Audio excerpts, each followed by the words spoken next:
sindicato independiente de cualquier partido o opción política. Es decir, que el sindicato CGT no participa en ningún tema de político ni de partidos, o sea, es independientemente de cualquier corriente política y solo está al servicio de los trabajadores.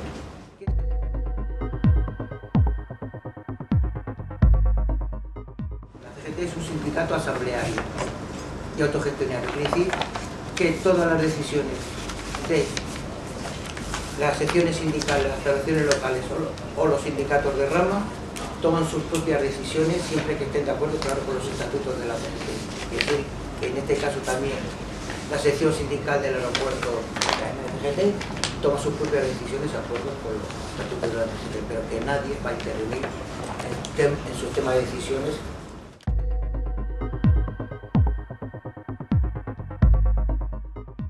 La CGT pretende, aparte de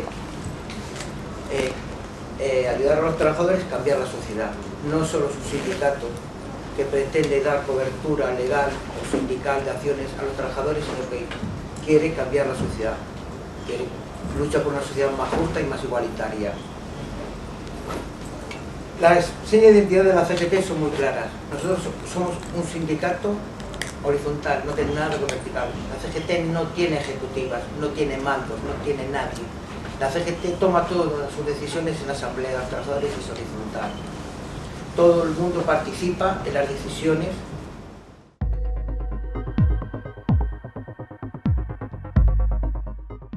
Pero si hay tres cosas que digamos que identifican a la CGT, son tres palabras muy claves. Es transparencia, trabajo y honestidad. O sea, no prometemos nada, solo no vamos a conseguir el mundo, no vamos a cambiar la sociedad mañana. Solo estas tres palabras definen muy bien lo que es la CGT. Trabajo, o sea, el comité que salga de aquí, si sale elegido la CGT, no tendrá ningún ocultismo con los trabajadores, será asambleario, trabajará para mejorar las condiciones de los trabajadores. Y honestidad, o sea, no vamos a negociar por la espalda nunca. Eso es una cosa que la CGT tiene muy claro. La CGT todo lo que hará, lo hará en base a consultas sobre con sus trabajadores.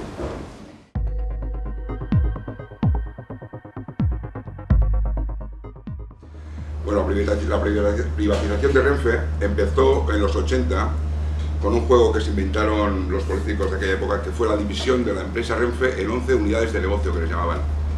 Empezaron a tener su contabilidad individual y se pagaban con mortadelos, que decíamos entonces, no se pagaban. Pero bueno, cada uno ya tenía que hacer sus contabilidades. De ahí ya empezó la primera purga.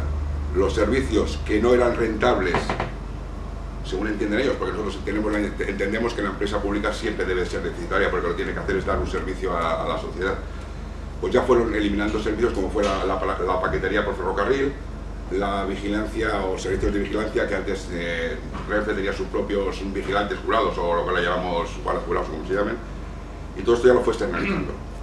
Pero el verdadero modelo privatizador empezó en el principio de los 90. Una serie de directivas europeas que no eran en un principio no eran de obligado cumplimiento, pero el Estado español ha sido el Estado de toda la Unión Europea que más ha profundizado en estas recomendaciones. A base de directivas y libros blancos y verdes, esto que se inventan los políticos, obligaron o recomendaban la separación de la infraestructura de lo que es el transporte. Entonces, de ahí han salido las dos empresas. Adif es la que gestiona la infraestructura del ferrocarril, las estaciones, las vías, el mantenimiento de las vías, y Renfe Operadora es una operadora de momento de propiedad, es un ente público empresarial, o sea, es una empresa pública, pero ya está compitiendo con un montón de operadoras más, como son Comsar, Florentino, Las Coplovit y sus empresas, que ya han cogido parte del paquete de transporte ferroviario, en principio de mercancías, y a partir del 2012, que es lo que están esperando todos los buitres, es el que da dinero, el de viajeros. Como os he dicho antes, los gobiernos sucesivos del PSOE, porque además se da la paradoja de que los gobiernos teóricamente llamados de izquierda, como son los del Partido Socialista, preparan el terreno para que luego, en este caso, fueron los primeros que prepararon el paquete privatizador, y el PP fue el que los llevó a cabo el primer paquete. Y ahora está pasando lo mismo. Ahora, en junio, las mercancías, la empresa de transporte de mercancías, que hasta ahora tenía mayoría o tenía una parte importante de Renfe, ya se convierten en sociedades mixtas, en la que tiene el 51% Renfe y los demás, el capital público será el Estado. Bueno, ¿esto qué ha supuesto? Esto ha supuesto dos cosas, como ya pasó en Telefónica y tal. La parte importante y la parte rentable se está entregando al capital privado y los gastos los estamos pagando entre todos los ciudadanos del Estado español, que es pues, el mantenimiento de las infraestructuras, que eso nunca generará dinero. Esto tiene el añadido de que, claro, buscando rentabilidad lo que se hace es recortar en seguridad, en condiciones laborales, y es lo que estamos padeciendo. Que han entrado en Adif, en Renfe, han entrado operadores privados para transportar eso, y en Adif lo que han entrado es subcontratación.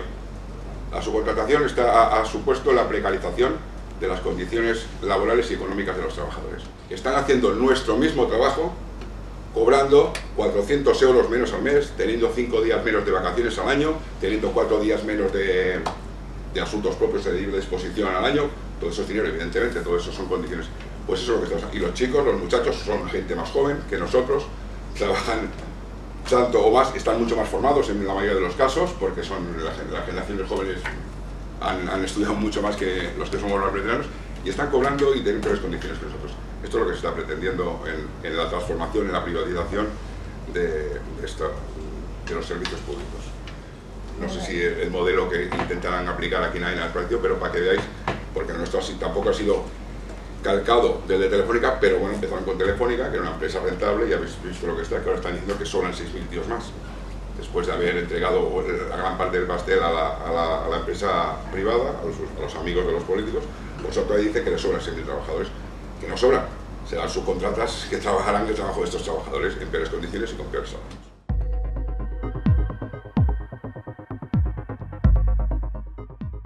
El proceso en Correos empezó primero con la descapitalización de Correos. Correos tenía una caja postal que estaba presente en todas las localidades de toda España.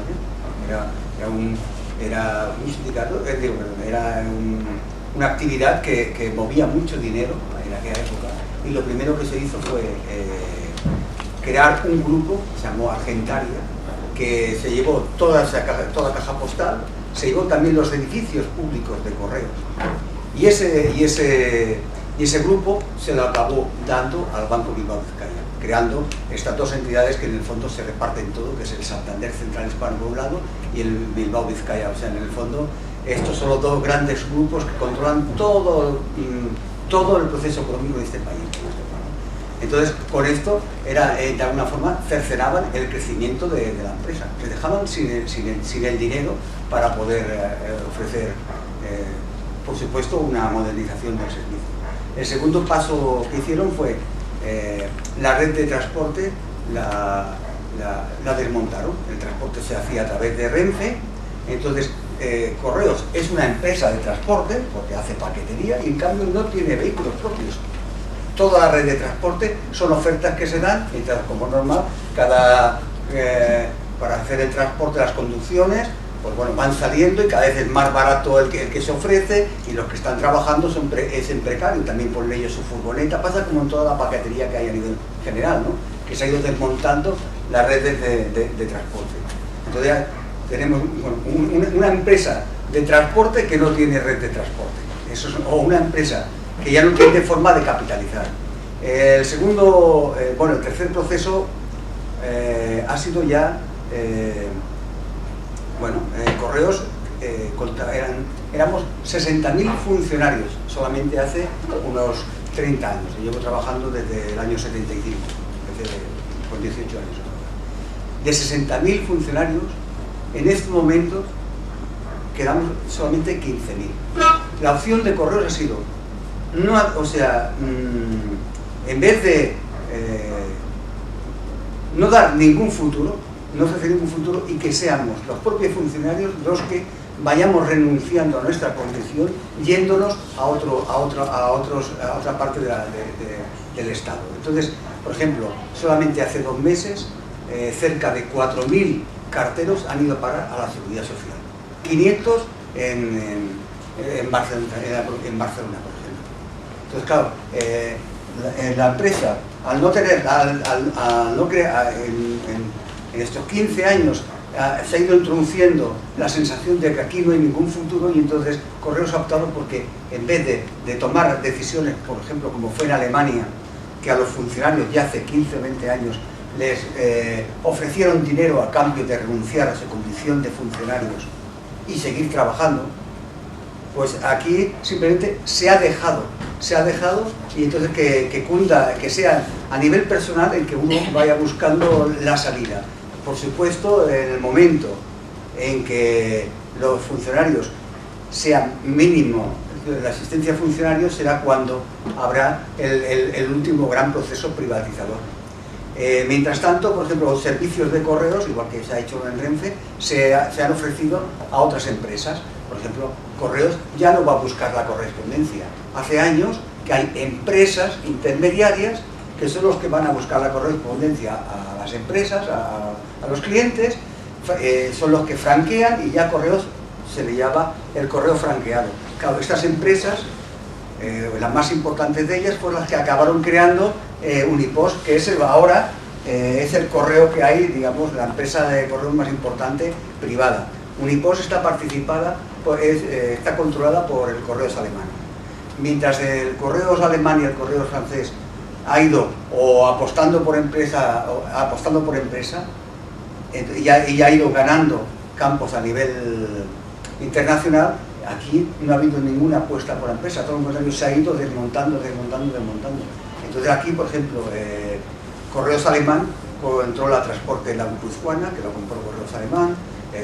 TNT, por ejemplo, los holandeses participan en Segur, los franceses, el correo francés, o sea, las demás empresas han ido de alguna forma cogiendo parte del correo de aquí, español. En cambio, la opción de Correos ha sido irse empobreciendo paulatinamente, y sobre todo en un momento creíamos que iban a hacer lo mismo que en Renfe, que era separarlo en dos empresas, una sería el reparto y otra sería la red de oficinas. En estos momentos no, en estos momentos han vuelto a reagrupar, y la opción que hacen es, pues, literalmente, es sacar a los funcionarios y entonces el paquete, lo que queda, será privatizarlo. Ahora ha sacado un plan de empresa para 2 años, va unido a un convenio que se ha firmado ahora para 2 años, y nosotros calculamos que al paso que va será en el 2013, a finales del 2012, cuando ya se planteará, en el momento en que ya, por ejemplo, hay pocos funcionarios, hay pocos repartidores ya. Yo estoy en la oficina de Cambrils, que somos de 16 repartidores, solamente quedamos 5 funcionarios, pero en la gran parte del Estado, en estos momentos, la gente que reparte, los carteros, son prácticamente laborales. Significa que en cualquier momento la distribución, que ya también está permitido que otras empresas puedan trabajar dentro, igual lo mismo que ha pasado en Renfe, dentro de la red de correos podrán trabajar, o ya empiezan a trabajar otras empresas poco a poco, pues llegará un momento en que la distribución tranquilamente podrá estar en manos de, o sea, podrán, en el momento en que yo como funcionario tengo mi plaza aún en Cambrils, en el momento en que voluntariamente los funcionarios desaparezcan de los centros de reparto, ya podrán hacer un reajuste, que ya poco a poco lo van haciendo, ¿no? Pero a la medida que va a ahora, por ejemplo, estos 5.000 compañeros que han ido a parar a la Seguridad Social, incluso por delante, a mí me han comentado gente de la Seguridad Social que están mosqueados porque están por delante incluso de gente que estaba trabajando en la Seguridad Social. Es una cuestión política, o sea, es preferente que todos los puestos de funcionarios de la administración se ofrezcan a Correos, porque ese es el objetivo.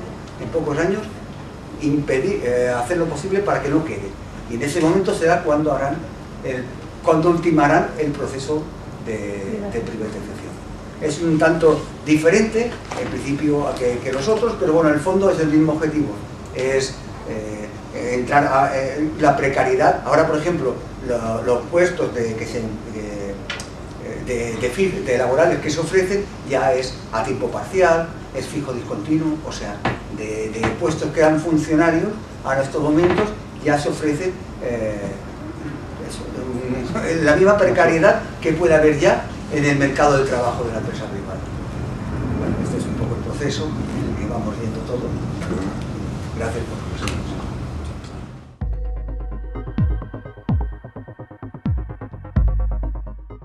El proceso que nosotros tenemos como Administración General del Estado es bastante distinto, pero tendente a lo que han estado explicando mis compañeros.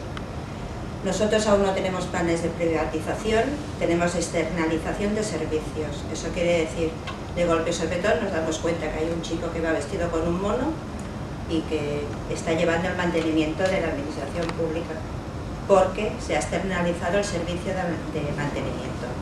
Otro día nos damos cuenta que hay un chico que viene a ponerte bien la impresora y no sabemos quién es, y es porque han externalizado informática. En el trabajo que nosotros estamos haciendo como tráfico, pues bueno, tenemos todo lo que es la atención ventanilla, y hay muchos servicios, por ejemplo las revisiones médicas de renovación de carnet de conducir, que ya se hacen en centros médicos. Eso supone que se ha trasvasado datos personales para que los centros médicos puedan estar trabajando con eso, te hagan la revisión, te tramiten la renovación del carnet de conducir, y a nosotros nos llegan los marrones, quiere decir los que tienen problemas, ¿vale? Esto en tráfico. Ahora voy a hablar de seguridad social. Seguridad social, a finales de este año, del 2011, tiene previsto crear una agencia estatal de la seguridad social, tesorería, el ISM, el servicio de ocupación, o sea, todo esto se va a crear una agencia parecida a la agencia estatal, a la de Hacienda, donde vamos todos a declarar, y esto va a ser una empresa pública, pero que tendrá servicio privado. O sea, privado, el concepto es privado, es negocio. La seguridad social, bueno, todos sabemos que se supone que tienen que cerrar porque están arruinadísimos, pero todos vamos a ir a la seguridad social o en jubilaciones o en el paro, y todo eso es negocio.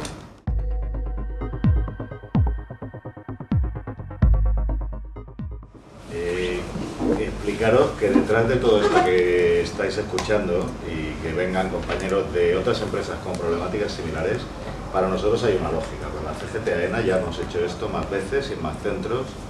Para nosotros es muy importante saber lo que nos está pasando. De hecho, hicimos una asamblea parecida a esta en Barajas hace 2 veranos, que pensamos que ha sido muy importante porque hubo participación también de compañeros de Correos, también de compañeros de Renfe, de RTV, de varias empresas o del sector público en general, que estaban en un proceso como el que nosotros nos íbamos a enfrentar después, que era el proceso de privatización. Ellos ya habían hecho una parte de la experiencia, y para nosotros la función del sindicato es poner eso en común con los trabajadores. Entonces decíamos que en esa asamblea estamos seguros de que tuvo mucho que ver en la respuesta que ha dado después el aeropuerto de Barajas, con la acampada permanente durante las 6 semanas, las 25.000 firmas que han cogido contra la privatización de AENA, y siendo uno de los principales puntales de la movilización de la empresa contra la privatización de AENA. Entonces, esto que estamos haciendo aquí, de que vengan otros compañeros y nos cuenten qué es lo que está pasando, no es casualidad, ni es una cosa de que queramos fardar de que somos muchos o de que estamos en muchas partes. Esto es un problema que nos está afectando a todos los trabajadores cada vez más, y que tenemos que buscar juntos las formas de combatirlo y de solucionarlo. Entonces, en primer lugar, vamos a hablar entre nosotros. Esto es muy importante porque la filosofía de la CGT AENA es esa. Nosotros ahora, por ejemplo, vamos a proponer que participéis en las movilizaciones de defensa de la sanidad. ¿Por qué? Porque pensamos que el problema ese también nos afecta.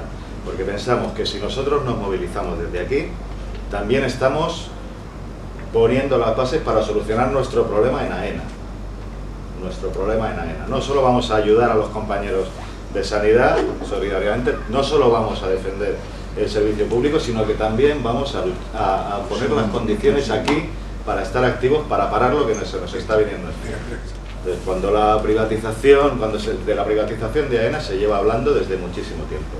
Se lleva hablando desde la fundación de AENA. De hecho, tal y como han explicado los compañeros en sus empresas, se han ido externalizando servicios, en unos lugares más, en otros menos, pero esta empresa está llena de contratas. Eso ha sido un tema que parecía menor, pero que ha ido creciendo.